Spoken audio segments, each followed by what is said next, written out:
ఆర్మూరు నియోజకవర్గ ప్రజలందరికీ మరీ ముఖ్యంగా రైతులందరికీ ఒక విజ్ఞప్తి. దయచేసి ఈరోజు రకరకాల అపోహలతోని గ్రామాలల్లో కొన్ని అపోహలు వ్యాపింపజేస్తున్నారు. నల్లమట్టి విషయంలో నల్లమట్టి అందరికన్నా ముందు మీ అందరికీ చెప్పదలుచుకున్నది ఏంటంటే, నేను రైతు బిడ్డ. నాకు నల్లమట్టి విషయంలో ఎటువంటి ప్రమేయం లేదు. నల్లమట్టిని ఓన్లీ ఓవర్ స్పీడ్ పోవద్దని చెప్పాను.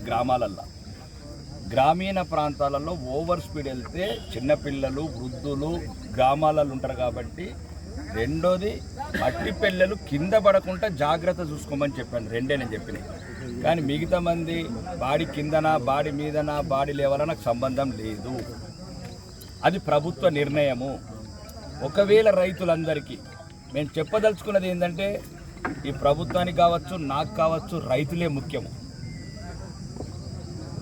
ఇక మేము అడిగింది ఏంది, ఈ ఏదైతే కొందరు సిండికేట్గా మూటగా ఏర్పడ్డారో వ్యాపారులు, నల్లమట్టి వ్యాపారులు, వాళ్ళు రైతులకు ఎక్కువ రేటు వసూలు చేయొద్దు. కొన్ని గ్రామాలలో కూడా కొంతమంది గ్రామ కమిటీల పేరిట దాని పేరిట ప్రతి చోట ట్యాక్స్ వసూలు చేస్తున్నారు. దయచేసి ఆ మట్టి వెళ్ళాల్సింది ఎవరికో టాటా బిర్లలకు వెళ్తలేదు, రైతులకు వెళుతుంది. కాబట్టి ఆ గ్రామాలల్లో వసూలు చేయొద్దని చెప్పాము. రెండోది, పొలాలకు వెళ్ళాల్సిన మట్టి ఇటుక బట్టీలకు వెళ్ళొద్దు అని చెప్తున్నాం ఇతర జిల్లాలకు. మీరు ఆర్మూరు నియోజకవర్గ ప్రజలందరూ ఆలోచించుకోవాలి. మనకు ఆర్మూరు ముఖ్యము. రెండోది ఏంటంటే, అన్నిటికన్నా ముఖ్యం రైతులు ముఖ్యము, రైతు క్షేమం ముఖ్యము. గౌరవనీయ మంత్రి వైద్యులు సుదర్శన్ రెడ్డి గారు కూడా అదే చెప్పారు. కాదు, మీకు ఏదన్నా ఇబ్బంది ఉంది నా దగ్గరికి రండి, రైతులు రండి, ఏ గ్రామం రైతులు రండి, మనం ఇంకేదైనా మీకు ఏదైనా దీంట్లో సవరణలు చేయాల్సి ఉంది, మీకు ఏదైనా ఇబ్బంది ఉంటే నేను ప్రభుత్వంతో మాట్లాడి, అధికారులతో మాట్లాడి, గౌరవనీయ జిల్లా ప్రభుత్వ ముఖ్య సలహాదారు సుదర్శన్ రెడ్డి గారు ఉన్నారు, పిసిసి ప్రెసిడెంట్ మహేష్ కుమార్ గారు ఉన్నారు. వాళ్ళ సలహాలు తీసుకొని కమిషనర్ ఆఫ్ పోలీస్, కలెక్టర్ గారితో మాట్లాడి రైతులు ఏదైనా ఇబ్బంది ఎదుర్కొంటే ఆ ఇబ్బందులను సరి చేస్తాము. ఇక మరీ ముఖ్యంగా ప్రతి ఊర్లో ఒక అపోహ, ఎమ్మెల్యేగా నేను ఏం చెప్పండి, ఓవర్ స్పీడ్ వద్దంటున్నాను. అతివేగము పానాలు తీస్తుంది గ్రామాలల్లో. చిన్న చిన్న రోడ్లు, సుమారు ఆలూరు ఉంది, ఆలూరులోకి వెళ్ళి రోజు 500 లారీలు వెళ్తే చిన్నపిల్లలు దాటుతారు, మెల్లంగా వెళ్ళమని చెప్పాను. మట్టి పిల్లలు కింద పడితే చనిపోతారు, కొంచెం జాగ్రత్తగా వెళ్ళాలని చెప్పాను. దానికి మెచ్చి లోడ్ ఇంతుండల్లా నాకు సంబంధం లేదు. రెండోది, క్లియర్గా చెప్తున్నాను, ఏదైతే నల్లమట్టి మూట ఉందో చెప్తున్నాం. దయచేసి మీరు కూడా రైతు బిడ్డలే, రైతుల మీద అధిక లాభాలు తీసుకోకండి. వాళ్ళకి ఎంత మట్టి తీసుకుందో అంతే తీసుకెళ్ళండి. రెండోది, మీరు కూడా అందరు సహకరిస్తేనే రైతుకు ఒక సరసమైన ధరకు పోతుంది.